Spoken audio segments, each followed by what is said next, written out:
दिसंबर 1946 में जिस इमारत की तामीर शुरू की गई थी, असल में उसकी नींव बहुत पहले रखी जा चुकी थी। 1857 की क्रांति के दौरान बागी सिपाहियों ने भी हिंदुस्तान का एक अपना संविधान बनाने की कोशिश की थी। उनका विद्रोह तो जल्दी ही दबा दिया गया, मगर आजाद देश का एक अपना आईन बनाने का सपना न दबा था न हारा था। और जैसे जैसे महात्मा गांधी के नेतृत्व में आजादी की आवाज तेज हुई, तो अपना संविधान बनाने की मांग भी और तीव्र होती गई। My mentor Gopal Krishna Gokhale presented to the British government a note on the Constitution in 1914. And the British said, yes, we will accept it after the war. But now they want to make a constitution for us. But you know, a constitution for India should be and can be framed only by Indians. Now it works. पहली बार his majesty की सरकार के 3 cabinet मंत्री एक साथ भारत भेजे गए और ये कहलाया कैबिनेट मिशन। मैं और मेरे साथी इस वक्त यहाँ पूरे हिंदुस्तान की आजादी की पेशकश लिए मौजूद हैं। बाकी मसाइल दोयम है जो हम बाद में भी तय कर सकते हैं। अपनी कॉन्स्टिट्यूएंट असेंबली में जो जमा होगी एक आजाद हिंदुस्तान के ख्वाब की ताबीर करने के लिए। Dreams that may turn into nightmares for the Muslims of this country if we allow the Congress to have its way. That's why it's imperative that we Muslims of India have our own group of states that may decide its own constitution. This is not acceptable to us. We are here to discuss the fate of a united India, not to break India into pieces. And if this is the purpose of this mission, I'm afraid we have no business being here. In that case, I'll be forced to adjourn the meeting. Mass action के डर से British सम्राट की सरकार तुरंत मान गई और पंडित नेहरू के भारत लौटते ही 3 दिन के अंदर हिंदुस्तान का आईन बनाने के लिए कॉन्स्टिट्यूएंट असेंबली का मिलना तय हो गया। Mr. Chairman, the resolution that I am placing before you defines our aims and describes an outline of the plans and points to the way which we are going to tread. The resolution that I place before you is in the nature of a pledge, and I hope the House will pass this resolution, which is of a special nature. Bharat की अक्षुण्णता, अखंडता और स्वायत्तता से लेकर नए भारत में सबकी समानता और एकता तक की बात अपने प्रस्ताव में रखी थी पंडित नेहरू ने। चर्चिल साहब की हिमाकत देखिए आपने मौलाना। हाउस ऑफ कॉमन्स में जनाब फरमाते हैं कि any attempt by the Congress party to establish Hindu rule on the basis of majority will be fatal to any conception of the unity of India. This unity was a superficial appearance imposed there by the long generations of British rule. And it would pass away once the impartial guidance from the outside is withdrawn. My charge is that the Muslim League has been encouraged by the attitude of the British to imagine that if it does not come, it may be able to veto the final decision of the Constitutional Assembly. Doctor Shyama Prasad Mukherjee के ठीक बाद पहली बार संविधान सभा में बोलने खड़े हुए doctor Bhimrao Ambedkar. Today, we are divided politically, socially, and economically. We are a group of warring camps. And let me confess that I am probably one of the leaders of such a camp. But sir, I'm quite convinced that given time and circumstances, nothing in the world will prevent this country from becoming one.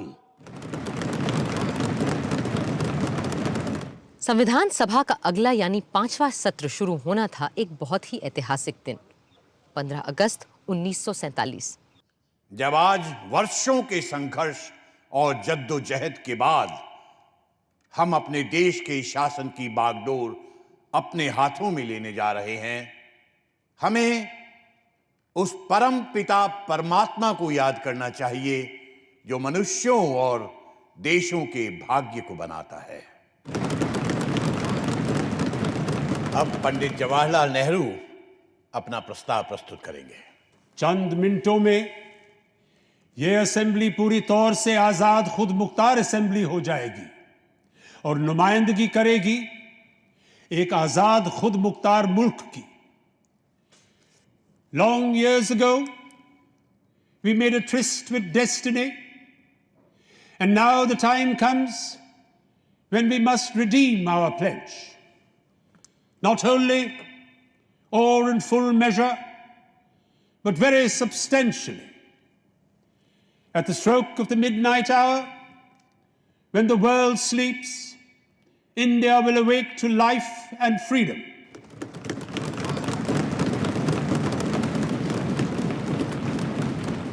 इसी session में संविधान को बाकायदा लिखित रूप देने की दिशा में काम शुरू किया गया।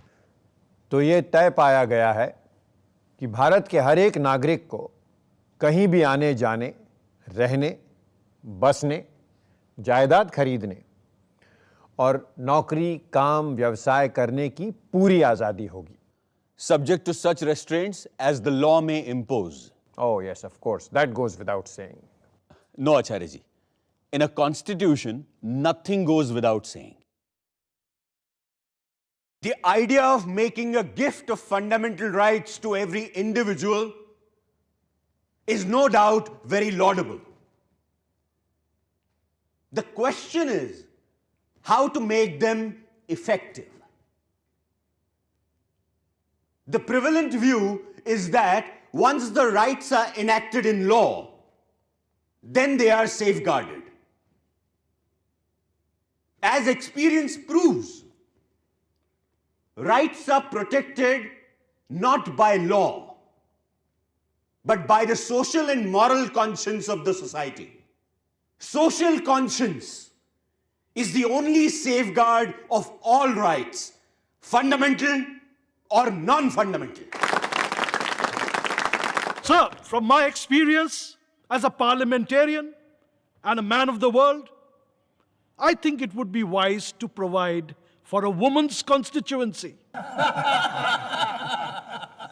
If you give them a special constituency, they can have their scramble and fight among themselves without coming into the general constituency.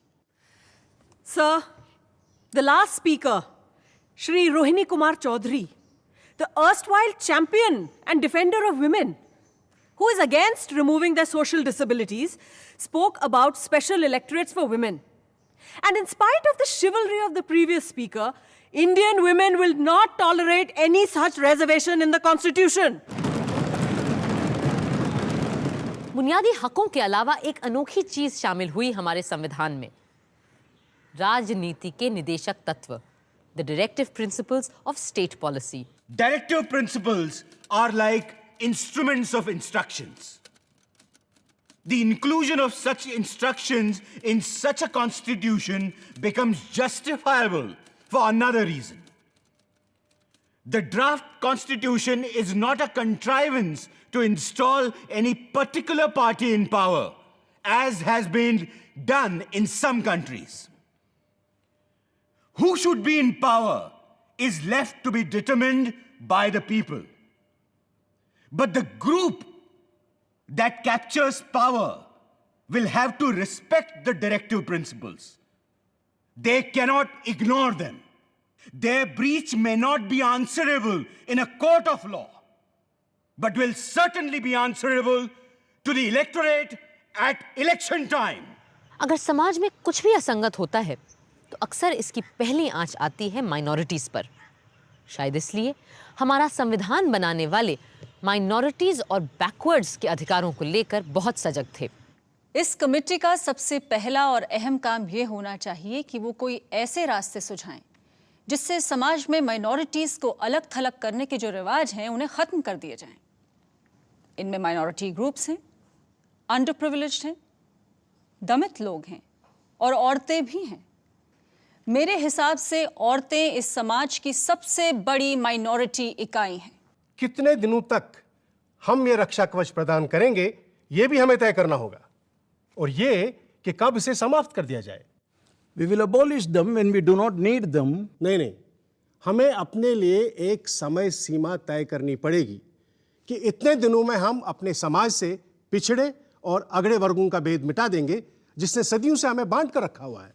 खतरा ये है कि अगर हमने एक विशेष वर्ग को आरक्षण दे दिया तो बाकी के लोग भी आरक्षण की मांग करेंगे और भारत भर में जातिवाद का ये जहर फैलता जाएगा।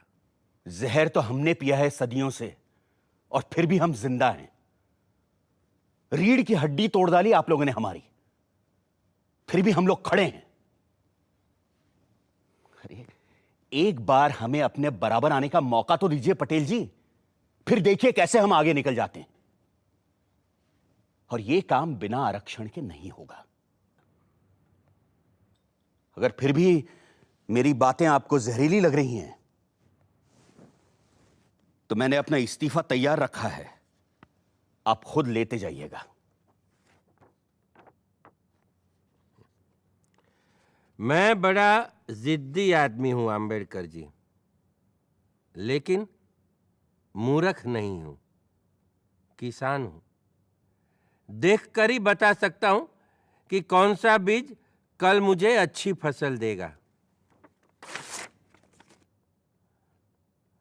कहते हैं हर झगड़े की जड़ सिर्फ 3 चीजें होती हैं, जर, जन, जमीन, यानी धन, स्त्री और भूमि। महाभारत भी तो भूमि के सवाल पर ही हुई थी। फिर कैसे हमारे देश के बड़े जमींदार और राजे रजवाड़े अपनी जमीनों को नए देश और संविधान के चलते इतनी आसानी से हाथ से चले जाने देते? नो प्रॉपर्टी मूवेबल और immovable of any person or corporation, including any interest in any commercial or industrial undertaking, shall be taken or acquired for public use unless the law provides for the payment of compensation for the property taken or acquired and specifies the principles on which and the manner in which the compensation is to be determined. सभापति महोदय, आपके आदेश से मैं एक संशोधन पेश करना चाहूंगा कि खंड 19 में मुआवजे से पहले शब्द उचित जोड़ लिया जाए। लालच बड़ी बुरी बला है। मैं साफ कर देना चाहता हूं कि हमारे संविधान में जमींदारी उन्मूलन और भूमि सुधार लाए ही इसलिए जा रहे हैं कि हम संघ के सामाजिक उद्देश्यों को पूरा कर सकें। क्या ये बेइंसाफी है? क्या ये काफी नहीं है कि चाहे कोई अपनी जमीन से कितना कम क्यों ना कमाता हो, हमने उसकी भूमि का कम से कम 8 गुना तो पैसा उसे दिया ही है। संविधान सभा में जितनी तीखी गरम बहसें भाषा के सवाल को लेकर हुई, उतनी किसी और विषय पर नहीं हुई। महोदय, मेरा मत है कि हिंदी और केवल हिंदी इस देश की राष्ट्रभाषा हो सकती है। जहां तक दक्षिण भारत के नागरिकों और सदस्यों का सवाल है, मैं स्वीकार करता हूं कि कुछ वर्षों तक कार्यवाही को अंग्रेजी में चलाना होगा। उन पर हम जबरदस्ती कुछ लाद तो नहीं सकते, मगर अंत में हिंदी ही हमारी राष्ट्रभाषा होगी और साथ में देवनागरी हमारी राष्ट्रलिपि। I would, sir, convey a warning on behalf of the people of South India, because there are already elements there who want separation. And it is up to us to firmly try and keep those elements down. And my friends in UP, do not help in any way by repeatedly flogging their idea of Hindi imperialism. Sir, it's up to my friends in UP to have an undivided, unbroken whole India, or it's up to them to have only a Hindi India. मुझे ये देखकर सख्त मायूसी हुई कि इस तरफ से लेकर उस तरफ, यानी कि हर तरफ तंग ख्याली छाई हुई है। मैं ये कहना चाहूंगा कि ऐसा तंग दिमाग लेकर हम दुनिया की बड़ी कौम हरगिज नहीं बन पाएंगे। हिंदुस्तानी के खिलाफ जो भी कुछ कहा गया उसमें से इस बात पर सबसे ज्यादा जोर दिया जाता है कि अगर हिंदी की जगह हिंदुस्तानी को इख्तियार कर लिया गया तो उसमें उर्दू के लिए गुंजाइश पैदा हो जाएगी। मैं जानना चाहता हूं कि अगर इस तरह की गुंजाइश पैदा हुई तो कौन सी कयामत टूट पड़ेगी, कौन सी कयामत टूट पड़ेगी। ऐसे हालात में एक विशेष कमेटी बनाई गई और श्री के.एम. मुंशी और श्री गोपाल स्वामी अयंगार को कोई ऐसा फॉर्मूला इजाद करने का काम दिया गया जिससे भाषा के सवाल पर सब संतुष्ट हो सकें। The final decision is that we should adopt Hindi as the language for all official purposes of the Union under the Constitution. The subsidiary decisions were that we had to keep English going for a period of 15 years until Hindi could establish for itself a position in which English stands today. No, no, no, no. हमारे आईन का ऐसा framework जरूरी है जिसमें federation के साथ एक मजबूत मरकज भी हो। इसलिए सेंटर और सूबों के हकों के बंटवारे के लिए 3 फहरिस्तें होनी जरूरी हैं, मरकजी, सूबाई और मिली जुली, यानी the federal, the provincial and the concurrent. Jawaharlal ji, जब तक प्रांतों को आप कुछ जिम्मेदारी देंगे नहीं, सूबे जिम्मेदारी लेना सीखेंगे कैसे? कांग्रेस ने हमेशा विकेंद्रीकरण की बात की थी, पर अब जब अमल का समय आया है, हम झिझक क्यों रहे हैं? वैसे भी मेरा मानना है कि भारत जैसे विशाल देश को केवल दिल्ली से नहीं चलाया जा सकता है। However much you may deny powers to the center, it is difficult to prevent the center from becoming strong. Conditions in the modern world are such that centralization of powers is inevitable. On the other hand, we must resist the tendency to make it stronger. It cannot chew more than it can digest. Its strength must be commensurate with its weight. It would be a folly to make it so strong that it may fall by its own weight. कहा जाता है कि भारत का संविधान 3 सुतूनों पर टिका हुआ है। The 3 pillars of our democracy are the legislature, the judiciary, and the executive. Now to the question of the relationship between the legislature and the judiciary. In a federal constitution, it is always open to the judiciary to decide whether any particular law passed by the legislature is ultra-virus or intra-virus. For myself, I cannot omit the possibility of a legislature packed by party men making laws which may abrogate and violate the fundamental rights affecting the life and liberty of an individual. At the same time, I do not see how 5 or 6 gentlemen sitting in the Supreme Court examining laws made by the legislature by dint of their own individual bias and prejudice be trusted to determine which law is good and which is bad. संविधान सभा के इस खूबसूरत central hall में 3 साल में बहुत से प्रस्ताव, अनुच्छेद और नुक्ते रखे गए, पास किए गए और बिल्कुल अंत में पारित हुई हमारी उद्देशिका यानी प्रियम्बल, जो संविधान में सबसे पहले आती है। We, the people of India, having solemnly resolved to constitute India into a sovereign democratic republic and to secure to all its citizens justice, social, economic, and political, liberty of thought, expression, belief, faith, and worship. 3 साल की अथक मेहनत रंग ला रही थी। Looking back on the work of the Constituent Assembly, it will now be 2 years, 11 months, and 17 days since it first met on the 9th of December 1946. On the 26th January 1950, India would be a democratic nation, in the sense that India from that day would have a government of the people, by the people, and for the people. On the 26th of January 1950, we are going to enter into a life of contradictions. In politics, we will have equality. And in social and economic life, we will have inequality.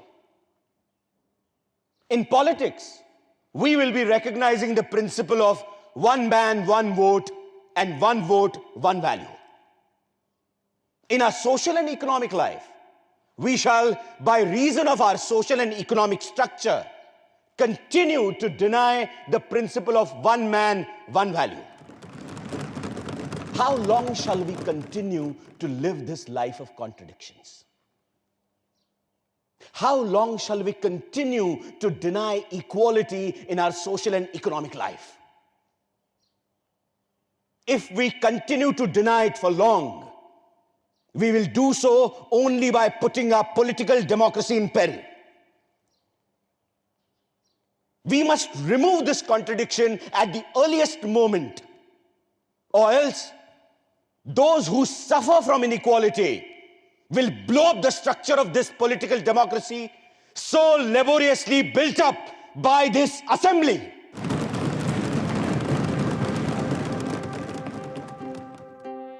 आज 6 दशकों के बाद जब हम मुड़कर अपने संविधान की ओर देखते हैं तो हैरत होती है इस दस्तावेज को बनाने वालों की सूझबूझ पर।